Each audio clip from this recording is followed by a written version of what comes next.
ತಾಯಿ ತಂದೆ ಯಾರಿಲ್ಲ, ಅಣ್ಣ ಒಬ್ಬರೇ ಇದ್ದಾರೆ, ತಮ್ಮ ಒಬ್ಬರೇ ಇದ್ದಾರೆ. ಅವ್ರಿಗೂ ವಯಸ್ಸಾಗಿದೆ, ಅವರು ಖರ್ಚು ವೆಚ್ಚ ಮಾಡಕ್ ಆಗ್ತಾ ಇಲ್ಲ ಏನು. ಅದಕ್ಕೆ ನಾವೇ ನೋಡ್ಕೊತಾ ಇದೀವಿ. ಊಟ ತಿಂಡಿ ಎಲ್ಲ ಬಟ್ಟೆ ಊಟ ತಿಂಡಿ ಪ್ರತಿಯೊಂದು ನಾವೇ ನೋಡ್ಕೋಬೇಕು.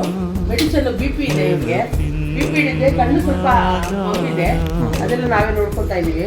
ಸ್ವಲ್ಪ ಸಹಾಯ ಮಾಡಿದ್ರೆ ಇನ್ನೂ ಸ್ವಲ್ಪ ಚೆನ್ನಾಗಿರ್ತಾರೆ. ನಿಮ್ಮ ಹೆಸರು ಹೇಳ್ಕೊಂಡು ಚೆನ್ನಾಗಿ ತಿನ್ಕೊಂಡು ಆರಾಮಿರ್ತಾರೆ ಅಂತ ಹೇಳ್ಕೊಂಡು. ಸುಂದ್ರಪ್ಪ ಅಂತ ಇವ್ರ ಹೆಸರು. ಬಿಟ್ಕೊಂಡ್ಬಿಟ್ಟಿದೆ ಸರ್ ಹಿಂದ್ಗಡೆ.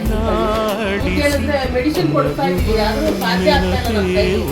ಇವ್ರು ಬ್ರದರ್ ಒಬ್ಬರ, ಅವ್ರಿಗೂ ವಯಸ್ಸಾಗಿದೆ ಪಾಪ, ಅವ್ರಿಗೂ ನೋಡ್ಕೊಳಕ್ ಆಗ್ತಾ ಇಲ್ಲ ಇವ್ರಿಗೆ. ಇನ್ನೂ ಮೆಡಿಸಿನ್ ಕೊಡಿಸ್ಬೇಕು, ನಾವು ಸ್ವಲ್ಪ ಸ್ಟಡಿ ಮಾಡಬೇಕು, ನಾಲ್ಕು ಇವ್ರು ಇರಬೇಕು ಅಂತ ಅವ್ರಿಗೂ ಆಸೆ ಇರುತ್ತೆ.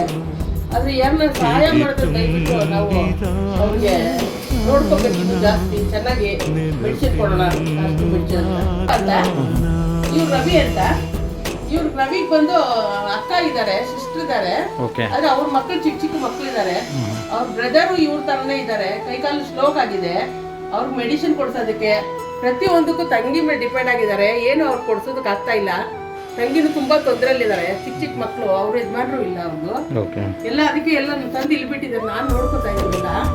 ಅದೇ ಕೈಕಾಲು ಸ್ಲೋಕ್ ಆಗಿರೋದ್ರಿಂದ ಬಾಯಿ ಮಾತು ಬರ್ತಾ ಇಲ್ಲ. ಮೆಡಿಸಿನ್ ಕೊಡಿಸ್ತಾ ಇದೀವಿ.